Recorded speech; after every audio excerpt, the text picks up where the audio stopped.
வணக்கம். எல்லாரும் எப்படி இருக்கீங்க? இப்ப நம்ம அக்பர், பீர்பல் கதைகள பார்த்துட்டு இருக்கோம். இந்த அக்பரும், பீர்பாலும் நல்ல நண்பர்கள்னு தெரியும். ஆனா, இவங்க சின்ன வயசுலயே சந்திச்சிருக்காங்க. வாங்க அந்த சுவாரஸ்யமான கதைய பத்தி பார்க்கலாம். பீர்பால் சின்ன வயசுல ரொம்ப துருதுருன்னு இருப்பாராம்.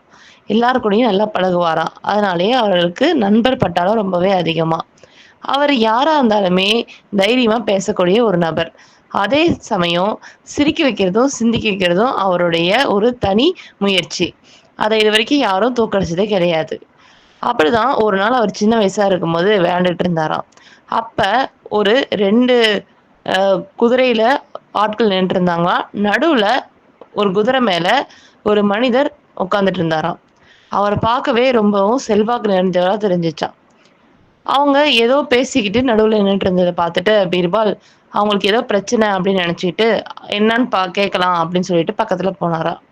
அங்க போயிட்டு அந்த 3 பேர்கிட்டயும் கேட்டாராம், "உங்களுக்கு ஏதாவது தேவைப்படுதா?" அப்படின்னு சொல்லிட்டு.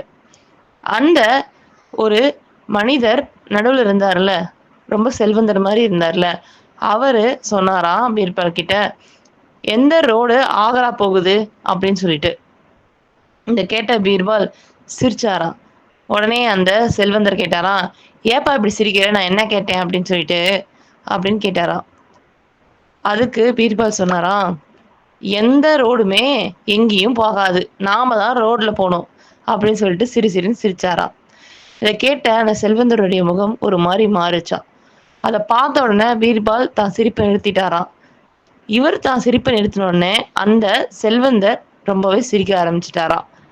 அதுக்கப்புறம் கீழ இறங்கி வந்து, "உன் பேர் என்ன?" அப்படின்னு கேட்டாராம். "என் பேர் பீர்பால்" அப்படின்னு சொன்னாராம். உடனே அவரு அந்த முத்திர மோதிரத்த குடுத்து, "நீ கொஞ்சம் பெருசான வாட்டிக்கு என்ன வந்து பாரு" அப்படின்னு சொன்னாராம்.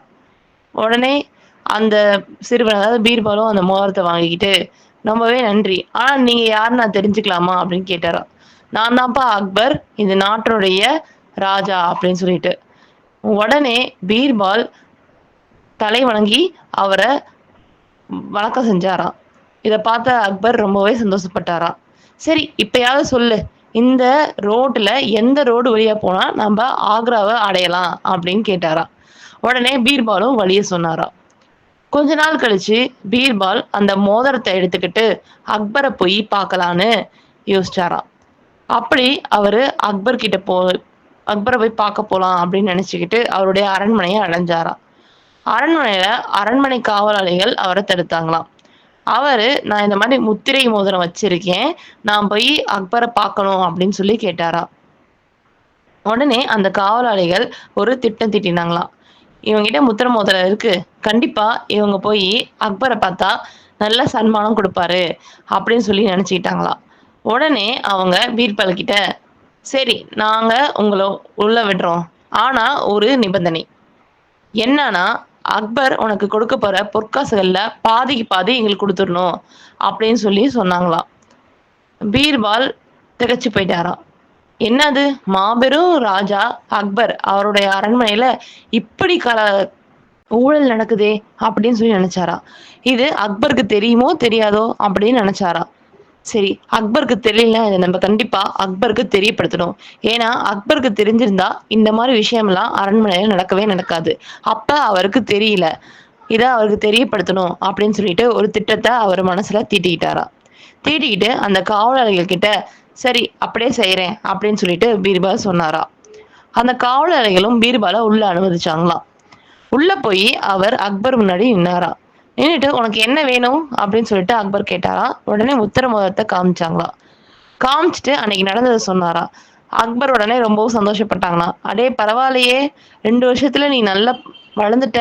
எனக்கே உன்ன அடையாளம் தெரியல" அப்படின்னு சொல்லிட்டு பீர்பால பார்த்து அக்பர் சொன்னாராம். "சரி, உனக்கு என்ன வேணும்? சாப்பாடு வேணுமா? இல்ல பொற்காசுகள் வேணுமா? இல்ல அரண்மனை வேணுமா? வீடுகள் வேணுமா? உனக்கு என்ன வேணும் கேளு, நான் உனக்கு தரேன்" அப்படின்னு சொல்லிட்டு அக்பர் சொன்னாராம். அதுக்கு பீர்பால் சொன்னாராம், "எனக்கு 100 கசையடிகள் வேணும். அதாவது சாட்டை அடி வேணும்" அப்படின்னு சொல்லி கேட்டாராம். அக்பர் அதிர்ந்து போயிட்டாராம். "என்னப்பா சொல்ற? நீ தான் எந்த தப்புமே பண்ணலையே. அப்புறம் ஏன் உனக்கு இந்த தண்டனை?" அப்படின்னு கேட்டாராம். "இல்ல மன்னா, எனக்கு 100 சவுக்கடிகள் வேணும்" அப்படின்னு கேட்டாராம். "என்னப்பா இப்படி கேட்கிற?" அப்படின்னு சொல்லிட்டு அக்பர் கேட்டதுக்கு, பீர்பால், "நீங்க தானே சொன்னீங்க நான் என்ன கேட்டாலும் குடுக்குறேன்னு. தயவு செஞ்சு குடுங்க அரசே" அப்படின்னு சொல்லி கேட்டாராம். உடனே அவரு தன் காவலாளிகளை கூப்பிட்டு இவருக்கு 100 சவுக்கடிகள் கொடுங்க அப்படின்னு சொன்னாராம். அதே மாதிரி பீர்பாலுக்கு நிறைவேற்றப்பட்டதாம். இத பார்க்க முடியாம அக்பரே கண்ண மூடிக்கிட்டு, எப்ப 100 அடி வந்துச்சோ உடனே நிறுத்துங்க அப்படின்னு சொல்லிட்டாராம். போதுமாப்பா இப்பயாவது சொல்லு உனக்கு என்ன வேணும் அப்படின்ட்டு அக்பர் கேட்டாராம். அரசே, நான் உங்கள பார்க்க வரும்போது இந்த மாதிரி 2 காவலாளிகள் என்கிட்ட சொன்னாங்க. உள்ள போய் அரசர் உனக்கு என்ன குடுக்குறாங்களோ அதுல பாதி எங்களுக்கு குடுக்கணும்னு சொல்லிட்டு. அதனால தான் இப்ப எனக்கு கசடிகள் குடுத்துருக்கு. அத பாதியா அவங்களுக்கு குடுக்கணும்னு நான் ஆசைப்படுறேன் அப்படின்னு சொன்னாராம் பீர்பால். இத கேட்ட மன்னர் நல்ல சிரின்னு சிரிச்சாராம். சிரிச்சுட்டு நீ உண்மையாலுமே புத்திசாலி பீர்பால் அப்படின்னு சொல்லிட்டு அந்த காவலாளிகளை அழைத்து வரும்படி சொன்னாராம்.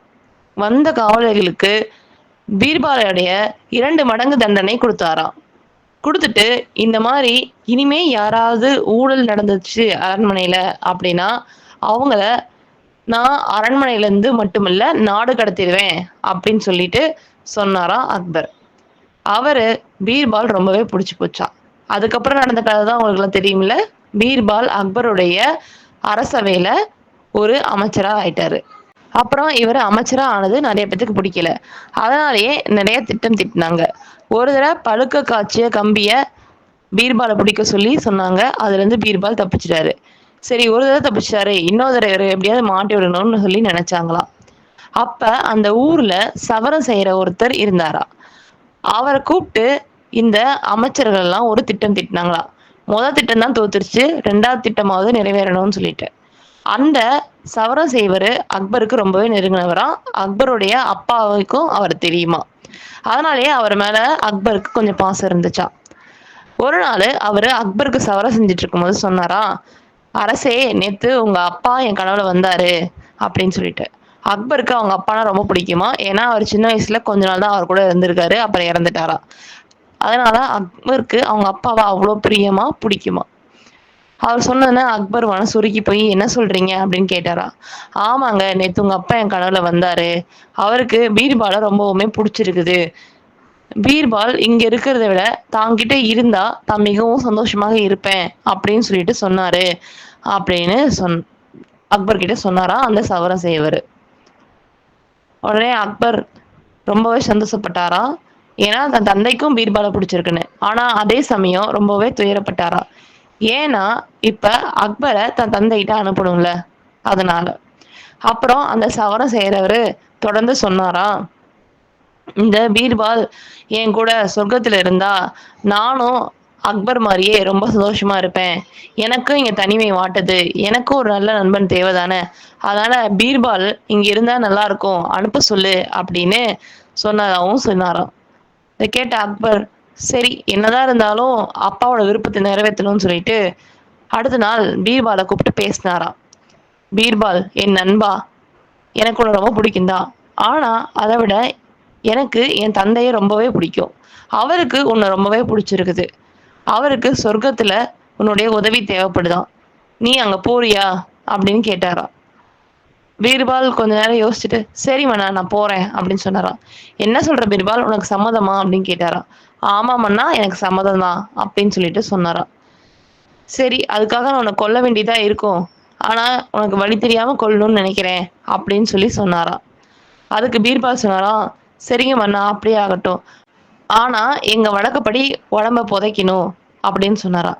அதுக்கு அக்பர் அப்படியே ஆகட்டும் அப்படின்னு சொன்னாராம். அப்புறம் பீர்பால், எனக்கு ஒரு வாரம் மட்டும் அவகாசம் கொடுங்க, நான் போய் என் குடும்பத்தோடையும் நண்பர்களோடையும் சந்தோஷமா இருந்துட்டு வரேன் அப்படின்னு சொன்னாராம். இதை கேட்கும்போது அக்பருடைய கண்கள்ல கண்ணீர் துளி வந்துச்சாம். இருந்தாலும் சரி அப்படின்னு சொல்லிட்டாராம். பீர்பால் அப்புறம் இன்னொரு கோரிக்கையும் வச்சாராம். இந்த மாதிரி நானே எனக்கு குழி தோண்டிக்க போறேன், அந்த குழியில தான் என்னை நீங்க புதைக்கணும் அப்படின்னு சொல்லிட்டு சொன்னாராம். அதுக்கும் அக்பர் சம்மதம் சொன்னாராம். சரின்ட்டு பீர்பால் வேகமா வீட்டுக்கு போனாராம். வீட்டுக்கு போன பீர்பால் வேகமா குழி தோண்ட ஆரம்பிச்சாராம். குழி தோண்டி அந்த குழிக்குள்ள ஒரு சுரங்க பாதையை அமைச்சு அதை அவரு வீட்டுக்கு போற மாதிரி செஞ்சுக்கிட்டாராம். அப்புறம் அதே மாதிரி ஒரு வாரம் கழிச்சு அரசவைக்கு வந்துட்டு மன்னர் முன்னாடி நின்னாராம். மன்னர், உன்னை எப்படி கொல்லணும்னு சொல்லு பீர்பால் அப்படின்னு சொன்னாராம். என்ன உயிரோட பேசாம புதைச்சிருங்க அப்படின்னு சொல்லி பீர்பால் சொன்னாராம். மன்னர் அப்படியே ஆகட்டும் அப்படின்னு சொல்லிட்டு ரொம்ப சோகமா அழுதாராம். காவலாளிகள் பீர்பால் உள்ள போட்டு அவர் மேல மண் அள்ளி மூடும்போது அக்பர் ரொம்பவே கஷ்டப்பட்டு அழுதாராம். எல்லாரும் போஸ்ட் இந்த பக்கம் போன உடனே பீர்பால் உள்ளுக்குள்ள வச்சிருந்த பாறையை நகர்த்திட்டு அந்த சுரங்கப்பாதை வழியா அவருடைய வீட்டுக்கு போயிட்டாராம். 3 வாரம் வெளியில வராம இருந்தாராம். 3 வாரத்துல அவருக்கு தாடி, மீசைகள்லாம் நெறையவே வளர்ந்துருச்சாம். முடியும் நெறையவே வளர்ந்திருந்ததாம். ஆனா அத அவர் கொஞ்சம் கூட வெட்டலையாம். வெட்டாமயே இருந்தாராம் 3 வாரமா. அப்புறம் 3 வாரம் கழிச்சு திடீர்னு அவர் தன் மேல மண்ணெண்ணெய் பூசிக்கிட்டு வீட்ட விட்டு வெளில வந்து அரண்மனை பக்கம் ஓடி வந்தாராம். அவர பார்த்ததும் எல்லாம் பேய், பேய், பேயின்னு பயந்துட்டு கத்து கத்துன்னு கத்துனாங்களாம். ஆனா அவர் அக்பர் முன்னாடி வந்து நின்னு, "அரசே! அரசே!" அப்படின்னு சந்தோஷமா நின்னாராம். அத பார்த்த அக்பர், "பீர்பால் நீ எப்படி உயிரோட வந்துட்ட? திருப்பி வந்துட்டியா சொர்க்கத்திலிருந்து?" அப்படின்னு சொல்லிட்டு அக்பர் ரொம்பவே சந்தோஷப்பட்டாராம். பீர்பால கட்டி தழுவினாராம். அப்புறம் பீர்பால் கிட்ட கேட்டாராம், "என் தந்தைய பார்த்தியா?" அப்படின்னு. பீர்பால் சொன்னாராம், "உங்க தந்தைய பார்த்தேன். அவர் ரொம்பவும் சந்தோஷமா இருக்காரு. என்னுடைய அரவணைப்புல, என்னுடைய நட்புல அவர் இன்னமும் ரொம்ப சந்தோஷமா இருந்தாரு." அப்படின்னு சொன்னாராம். அப்புறம் இன்னொன்னையும் சேர்த்து சொன்னாராம், "3 வாரமா நான் அங்க இருந்ததுனால எனக்கு நெறைய முடி வளர்ந்துருச்சு. நெறையா தாடி வளர்ந்துருச்சு. நெறைய மீசை வளர்ந்துருச்சு. ஆனா, இத சவரம் செய்றதுக்கு அங்க சரியான ஒரு சவரம் செய்றவரு இல்ல. அதனால அவரு என்ன அனுப்பி, அவருக்கும் இதே மாரி இருக்கிறனால, அவருக்கு ரொம்ப பிடிச்சமான இந்த அரண்மனையில சவரம் செய்யக்கூடிய ஆள கூட்டிட்டு வர சொன்னாரு. அவருக்கும் நண்பராச்சே. அதனால அவருக்கு அவருடைய உதவியும் தேவைப்படுது. நான் இப்ப அவர கூட்டிட்டு போக தான் வந்திருக்கேன்." அப்படின்னு சொல்லிட்டு பீர்பால் சொன்னாராம். இத கேட்ட அக்பர், "அப்படியே ஆகட்டும். எங்க அந்த சவரம் செய்றவரு?" அப்படின்னு கூப்பிட்டாராம். இதெல்லாம் பார்த்துட்டு இருந்த சவரம் செய்றவருக்கு அல்லு விட்டுருச்சாம். உடனே அவரு அரசர் கால்ல விழுந்து, "மன்னா என்ன மன்னிச்சிருங்க. இது எல்லாமே பொய், பொய்" அப்படின்னு சொல்லிட்டு நடந்த எல்லாத்தையும் சொன்னாராம். இத கேட்ட அக்பர் ரொம்பவே கோவப்பட்டாராம். பீர்பால் கிட்ட கேட்டாராம், "நீ எப்படி சாதுரியமா தப்பிச்சேன்னு?" அப்புறம் பீர்பால் நடந்ததையும் சொன்னாராம். சுரங்கப்பாதை அமைச்சத பத்திலாம் சொன்னாராம். உடனே அக்பர் பீர்பால பாராட்டினாராம். அந்த சவரம் செய்றவர தண்டனை குடுத்துட்டு, அவருக்கு யாரெல்லாம் உதவி பண்றாங்களோ, அதாவது அந்த அமைச்சர்கள் இருக்காங்கல்ல, அவங்க எல்லாத்தையுமே வந்துட்டு அரசவையிலிருந்து நீக்கிட்டாராம். என்ன இந்த கதை புடிச்சிருக்கா உங்களுக்கு? கேடு விளைவித்தவன் கேடு அறுப்பான். நல்லது செஞ்சா நல்லது நடக்கும். கெட்டது செஞ்சா கெட்டது தான் நடக்கும். இதுதான் இந்த கதையோட நீதி. உங்களுக்கு புடிச்சிருக்கா?